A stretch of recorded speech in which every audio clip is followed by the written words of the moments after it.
Ave Maria, cheia de graça, o Senhor é convosco.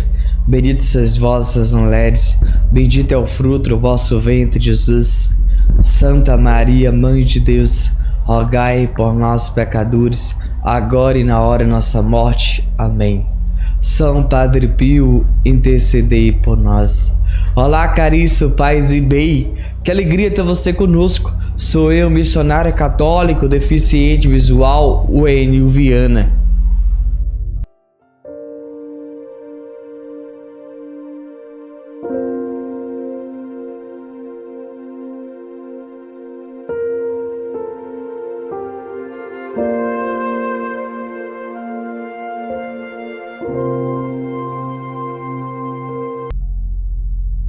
Se você ainda não é inscrito no nosso canal, peço que você se inscreva e ative o sininho para quando nós postar vídeo, você seja notificado. Nós estamos postando vídeo diariamente e trazendo conteúdo de ótima qualidade, porque queremos que você seja evangelizado com conteúdo de qualidade. Esse é o nosso comprometimento. Querido, nós muitas das vezes não conhecemos de fato quem é o Barba Azul. Nós muitas das vezes achamos que ele é um personagem com chifre, que anda com o galfo na mão, um bicho feio, assustador, pavoroso. Nós criamos essa caricatura em nossa cabeça e achamos que ele de fato é isso. Mas eu quero dizer que de fato ele não tem corpo. Você não consegue tocar no Barba Azul porque ele é um anjo, ele não tem matéria. Então a gente muitas das vezes tem criado essa fantasia dentro da nossa cabeça. Eu quero aqui que você entenda um pouquinho sobre isso, para de fato você entender a minha pregação. Porque se você não entender a minha breve introdução, você não vai compreender o porquê da minha pregação.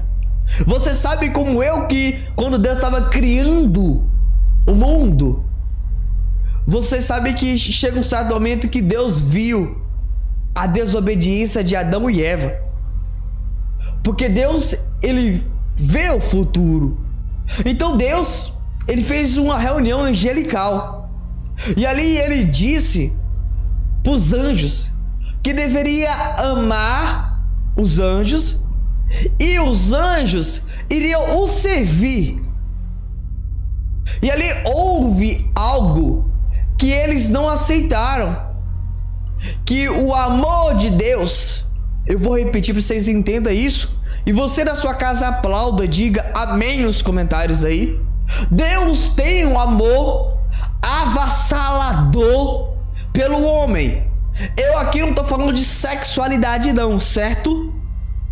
Então Deus tem esse amor por nós, que ele fez o anjo, o coro angelical dos 9 cores e as 3 hierarquias, para bem servir para nós. É claro que existe um coro angelical que fica lá no trono de Deus, outra hierarquia que fica na atmosfera, outra hierarquia que fica à nossa disposição. Mas, sobretudo, Deus falou com aqueles anjos que eles deveriam ser submissos a nós, deveriam nos amar. E aí, o que o Barba Azul tem essa facilidade de enganar com as suas artimanhas? Ele começou a fazer uma palavra chamada rebelião. Então, quando você começa, entre aspas, falar algo, aquela notícia, eu vou dizer uma expressão que vocês entendam, se torna um bafô naquele local. E ali o que as pessoas mais falam é daquele bafô. E aí Beltrano, que iniciou aquela conversa, se ele tomar uma direção e 2, 3 também seguir, uma grande multidão irá caminhar com ele. se as pessoas não tiverem convicção. Eu quero que você preste muita atenção para mim não falar palavras muito difíceis, para você entender. Então, o que aconteceu? Muitos denominam ele com diversos nomes, mas eu, como filho espiritual do Padre Pio, chamo ele de Barba Azul. Então ele fez essa rebelião e muitos o acompanharam. E aqui eu quero que você entenda uma coisa. Tem coisas em nossa vida que é irrevogável. Exatamente. Por exemplo, o retorno do Barba Azul se arrepender de sua decisão não existe. Isso não pode acontecer porque é coisa da sua vivência. Vou dar outro exemplo concreto aqui e também como alerta. É como uma pessoa chega em um momento de morrer e essa pessoa morre em estado de pecado. Então já foi condenada. Entende?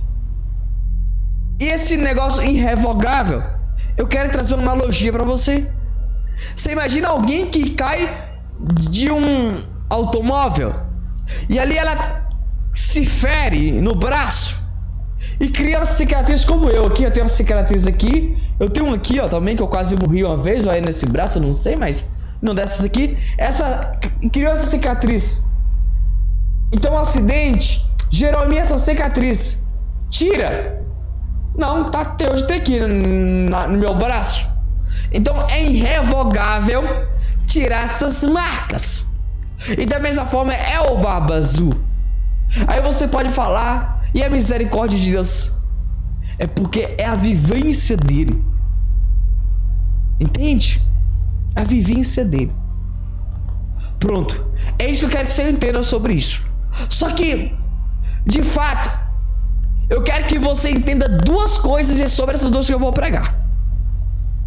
Eu quero que você saiba que quem criou, eu quero que você anote isso aí, para que você tenha essa certeza e essa convicção. Quem criou o Barba Azul foi Deus.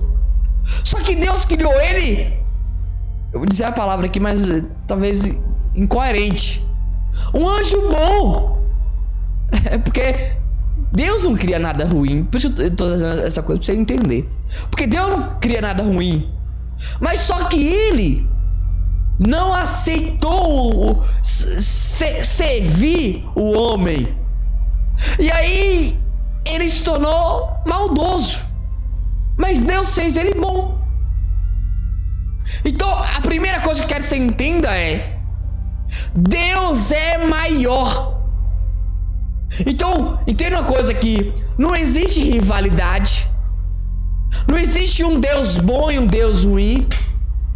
Entende? Eu quero dizer aqui, por exemplo, vou dar um exemplo aqui concreto aqui. Eu tenho a altura de 1,20 m, certo? E Beltrano tem 1,20 m. Isso pode acontecer? Pode. Só que entre Deus e o Barba Azul não existe isso. Por que, Wênio? Porque foi Deus que criou o Barba Azul. Sabe? É isso que eu quero que você entenda isso de fato. Não existe rivalidade. Não existe competição. Não existe negócio de Deus bom e Deus ruim. Não. É claro que ele é maldoso, que eu te disse. Eu quero dizer no nível de Deus. Entende? É isso. Não existe. Não existe isso. Porque foi Deus que criou ele. Então Deus criou ele, eu vou dizer um termo aqui mais errado, menor. Entende? Então ele não tem o poder que Deus tem. Porque Deus é poderoso, ele não, ele é limitado. Então, o que eu quero dizer uma coisa aqui pra você: nós, infelizmente, estamos dando mais poder ao Barba Azul do que em Deus. Exatamente. É isso mesmo que eu preciso que você entenda isso de fato. Como assim, eu não tô entendendo? Presta atenção aqui. Nós temos mais medo do Barba Azul do que de Deus. Wayne, você tá falando pra mim ter medo de Deus? Sim. Temor a Deus é ter medo. Mas medo de quê? Aí que você tem que entender. Porque ninguém tá falando de... Eu vou explicar isso melhor aqui. Não é medo de ir para lá para baixo, não. Não é esse medo, não. Vocês estão... Muitas das vezes as pessoas confundem um pouquinho da doutrina da Igreja Católica e falam besteira. Medo de ofender a Deus. Você que entendeu, aplauda isso aí. É isso, querido. Nós precisamos ter medo de ofender a Deus. Não medo de ir lá para baixo. Porque Deus, ele não é um Deus assim que vai fazer isso conosco. Não. Porque ele, sabendo disso, ele que enviou o seu único filho para nascer de uma mulher. Mas eu não quero trazer sexualidade, mas de uma mulher que ele amava nós. Então Deus em si, ele fez isso porque ele nos amava. Então o Barba Azul não tem poder mais do que Deus. Então eu tô dizendo para vocês aqui que eu e você precisamos olhar pro poder de Deus. Wayne, então você tá dizendo para mim que o Barba Azul é inferior a que Deus? Sim, é isso que eu tô tentando explicar. Eu tô tentando explicar que foi Deus que o criou. Então quer dizer o quê? Que ele é limitado, Deus é infinito. É isso que nós precisamos entender aqui. É isso que eu quero que você entenda. Certo? Isso é maravilhoso, não é isso? Deus tocou muito seu coração. Vamos lá. O que Deus fez? Qual era o projeto de Deus que ele veio nos enganar? A primeira coisa é que ele veio distorcer que ele é poderoso. Mas ele não é, ele é limitado. Entenderam isso? A segunda coisa é: não foi Deus que criou o mal. Não foi Deus que criou lá embaixo. Não. Não. Deus criou só o que é bom. Porque Deus, sendo bom por excelência, ele não tem como criar o que é ruim. Entende? Então é isso que tem essa distorção, que as pessoas dizem que Deus não nos ama. Eu creio que você já ouviu alguém dizer isso. Por que Deus fez isso comigo? Eu creio que você já ouviu esse ditado, as pessoas falando isso. Não foi Deus que fez. Então Deus permitiu. É isso que eu quero que você entenda. Deus não nos proporciona o mal. Eu quero que você entenda que quem proporciona o mal é o Barba Azul, não é Deus. Eu quero que isso seja uma convicção sua, tanto minha e sua também. Amém? Essas duas coisas que eu quero que você tenha no seu coração. Mas vamos lá entender mais umas coisas que eu quero que você hoje entenda. O que é a artimanha do Barba Azul, de fato? Eu sei que ele quer mostrar para nós que ele é poderoso e que Deus permite o mal, que Deus proporciona o mal em nossas vidas. Não. Não é isso. Querido, querida, se eu perguntar para você, levanta o braço aí, quais são as suas promessas que Deus tem para nós? Todos nós iremos levantar o braço. E eu perguntar para vocês, tem quanto tempo você tem rezado pela sua promessa? Eu pergunto a vocês, você tem se alegrado por essa promessa que Deus tem falado com você? Essa promessa que Deus disse que iria realizar, que iria fazer em sua vida? Por que eu estou dizendo isso? Porque nós, infelizmente, estamos dando mais credibilidade no Barba Azul, naquilo que ele vem nos enganar com suas artimanhas. Porque o Barba Azul, irmão e irmã, ele vem para nos enganar.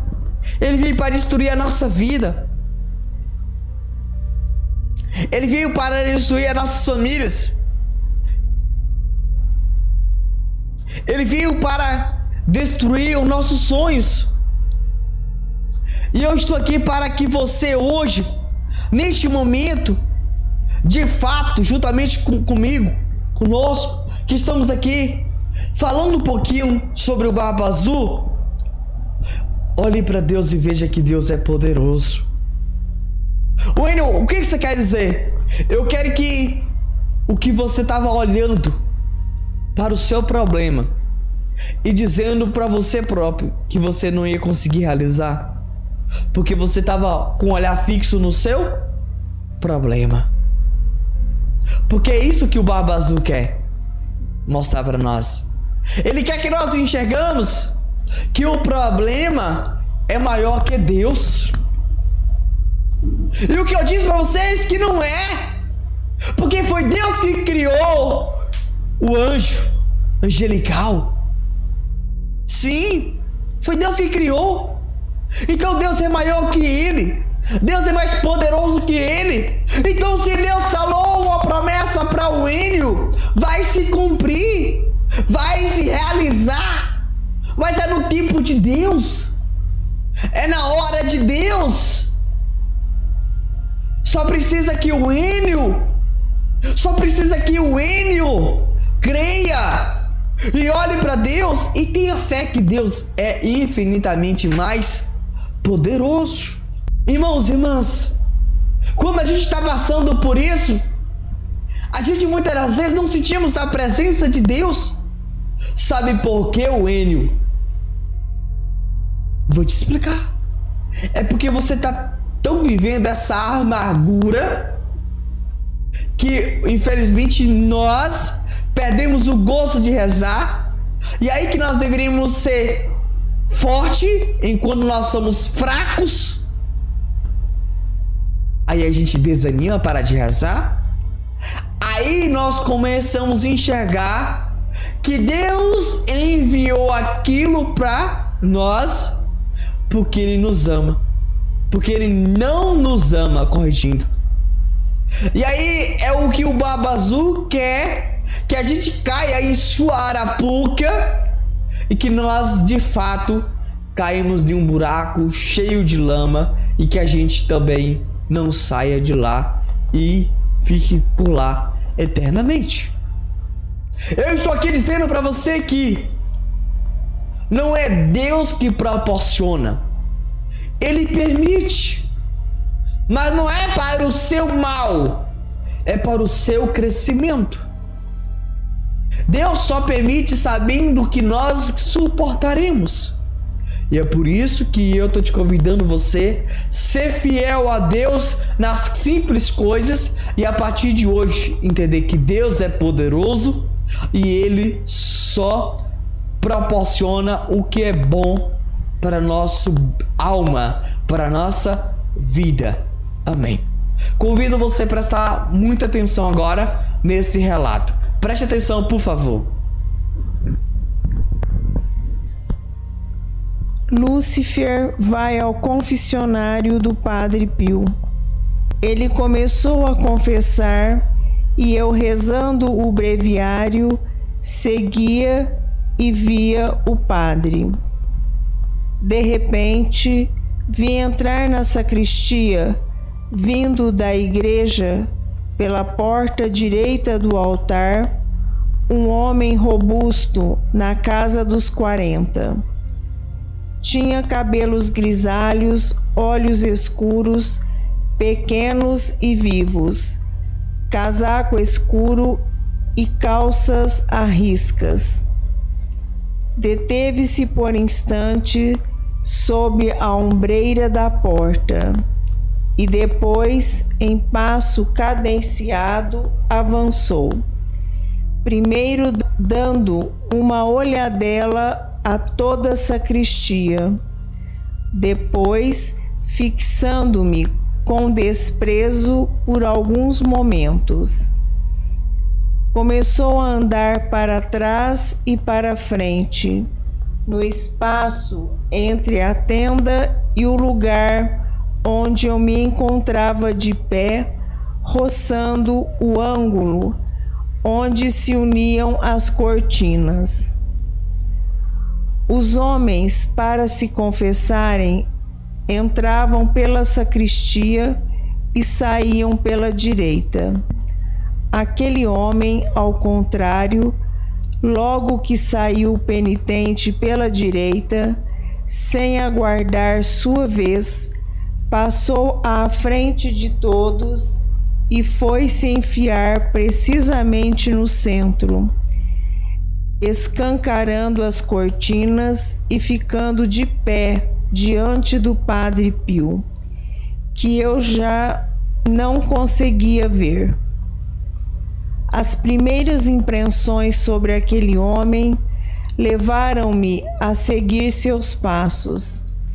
Enquanto antes tinha levantado os olhos do breviário, recitando-o de memória, para o seguir agora que me tinha ocultado, o padre estava a baixá-los para prosseguir a leitura. Pouco depois, uma voz interior deteve-me. Olha, vem aí. Levantei os olhos do breviário e vi aquele homem de pernas escarranchadas sair e desaparecer. Fiquei admirado com o fato, mas não perturbado. Olhando de novo para o padre, que ficou a descoberto, vi-o claramente sob o semblante de Jesus. Tinha uns 30 anos, vestido com hábito franciscano, cabelos louros e compridos, barba discreta e bem tratada, olhos azuis, rosto oval e bonito. O busto estava totalmente recostado para trás no cadeirão. Esteve alguns momentos assim. Depois, ao chegar-se para a frente, começou a retomar o seu semblante e imediatamente, com extrema desenvoltura, gritou em voz alta: Moços, despachem-se, não me façam perder tempo. Os homens não tinham visto sair ninguém pela direita, por isso esperavam em vão do outro lado. Não podiam seguir a cena senão através da brecha das cortinas, diante da qual me encontrava. As confissões foram então retomadas regularmente. Eu pedi no meu coração ao padre que um dia me dissesse o que aconteceu. Explicação que ele me deu um ano depois. No ano seguinte, estávamos todos na varanda. Falava-se com o Padre Pio do livro Celestino IV, de Giovanni Papini, onde se afirmava que um dia, depois de milhares de anos no inferno, também os demônios foram para o céu. Padre Pio estava calado, mas indicava com a cabeça que não concordava com aquilo que estava escrito no livro. Perguntaram-lhe a sua opinião. Ele respondeu assim: recordo-me de ter lido que um pobre sacerdote estava na sacristia a confessar. De repente, entrou um homem na casa dos 40 anos, olhos escuros, cabelos grisalhos, casaco escuro, calças às riscas. E passando à frente de todos, apresentou-se diante do confessor. Permanecendo de pé, o sacerdote convidou-o a pôr-se de joelhos, mas ele respondeu: não posso. Pensando que fosse doente, perguntou-lhe seguidamente que pecados tinha cometido. O homem confessou tantos pecados que parecia que todos os pecados do mundo tinham sido cometidos por ele. O sacerdote, depois de lhe ter dado alguns conselhos oportunos, convidou aquele estranho penitente a inclinar ao menos a cabeça para lhe dar a absolvição. Este respondeu-lhe novamente: não posso. Nessa altura, contava o Padre Pio, o sacerdote disse: amigo, pelo menos quando vestes as calças, de certeza que baixas um pouco a cabeça, não é verdade? O homem olhou com desdém para o sacerdote e respondeu: eu sou Lúcifer. No meu reino não existe flexões. O Padre Pio concluiu: se Lúcifer e os demônios não se podem inclinar perante Deus, muito menos poderão ir para o céu. Depois de outros naturais esclarecimentos, o Padre Pio levantou-se para ir para a cela número 1. Aproximei-me dele sob a ombreira da porta e disse-lhe: Padre, aquele sacerdote de quem estava a falar era o próprio padre. O fato aconteceu-lhe o ano passado, lá embaixo na sacristia. Eu estava presente. O Padre Pio entristeceu-se e, chorando, respondeu-me: sim, é verdade, aconteceu-me a mim, mas é verdade também que li esse episódio num livro.